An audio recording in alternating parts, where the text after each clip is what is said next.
Admiral Zekthara's mandibles clicked nervously as she stared at the holographic display floating above the command deck of the Imperial flagship Dominion's Pride.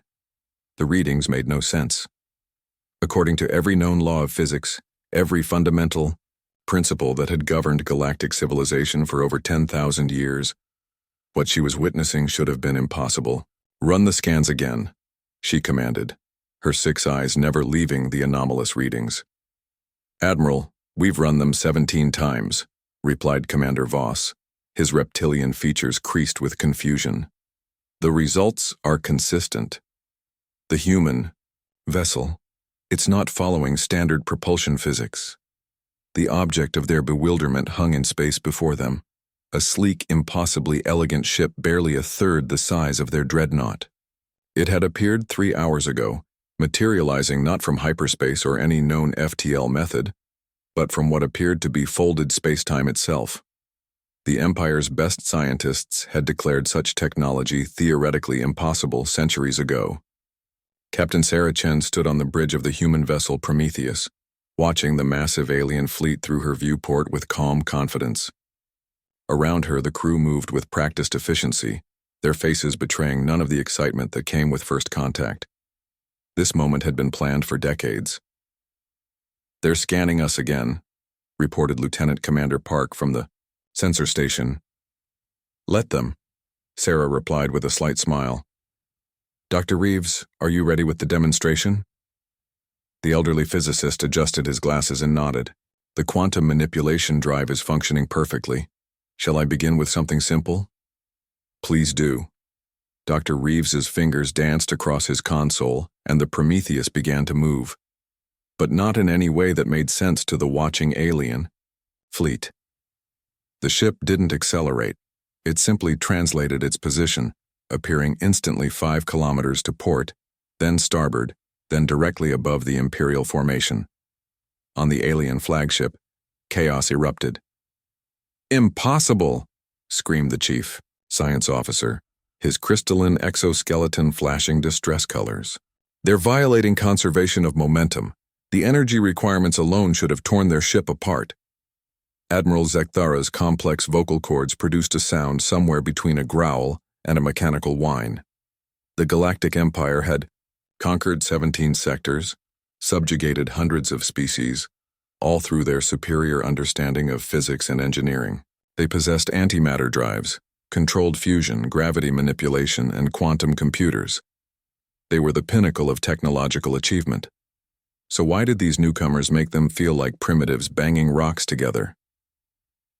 "Open a communication channel," Zekthara finally commanded. Captain Chen's face appeared on their main screen, her expression serene and diplomatic. "Greetings," she said in perfect galactic standard, despite their language never having been transmitted to Earth. "I am Captain Sarah Chen of the Terran Federation vessel Prometheus. We come in peace." "How?" Zekthara blurted out, her usual diplomatic composure forgotten. "How are you doing this? Your ship defies every natural law?" Sarah's smile widened, slightly. "Admiral, I presume. Our scientists spent considerable time studying the fundamental forces of the universe. We discovered that what you consider natural laws are actually guidelines." "Guidelines?" Commander Voss interjected incredulously. "Quantum mechanics isn't a suggestion. Thermodynamics isn't optional." "Ah," Dr. Reeves's voice crackled through the comm system as he joined the conversation. "But that's where you're wrong. You see, you've been thinking inside the box of conventional physics. We learned to think outside it." To demonstrate, the Prometheus suddenly began dividing. Not splitting apart, dividing. One ship became 2 identical vessels, each with full crew complements, each equally real and substantial. The alien science officer promptly fainted. "This is beyond impossible," Zekthara whispered. "You're violating conservation of mass and energy simultaneously." "Not violating," Sarah corrected gently. "We're borrowing from adjacent quantum realities. The mass energy exists, it's just not all from this particular universe." The implications hit the Imperial officers like a physical blow. If humans could manipulate reality at the quantum level, If they could literally rewrite the rules of physics on demand, then the Empire's technological advantage was not just obsolete, it was laughably primitive. "What do you want from us?" Admiral Zekthara asked, her voice barely above a whisper. "Nothing," Sarah replied simply. "We're explorers, Admiral. We came to meet our galactic neighbors, to share knowledge and culture, perhaps to warn you about the real threats out there." "Real threats?" Voss echoed. Dr. Reeves nodded gravely. "The universe is far stranger and more dangerous than you imagine. There are entities in the quantum foam, civilizations that exist between dimensions, parasitic realities that consume universes. The Empire's current technology wouldn't even register their existence." As if to punctuate his words, the space around them suddenly rippled. For just a moment, something vast and incomprehensible pressed against the barriers of reality, something that made the assembled fleets look like toys floating in a bathtub. Then it was gone, repelled by systems aboard the human ship that the aliens couldn't even detect.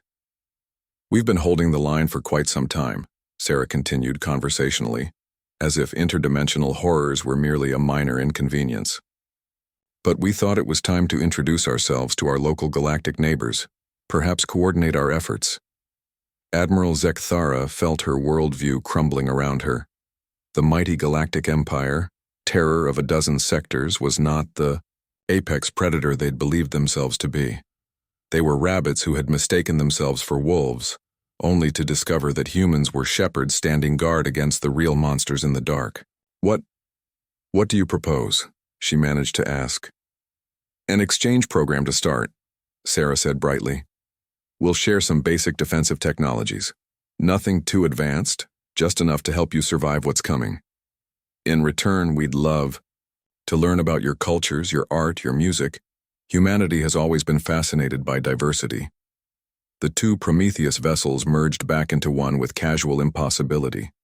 "Oh, and Admiral," Sarah added with a mischievous grin, "welcome to the real universe. Try not to let it overwhelm you." As the human ship prepared to depart, folding space around itself like origami, Admiral Zekthara realized that everything had changed. The Empire would need to reconsider its place in the cosmos. They were no longer the masters of the galaxy. They were under humanity's protection. And somehow, that felt oddly comforting.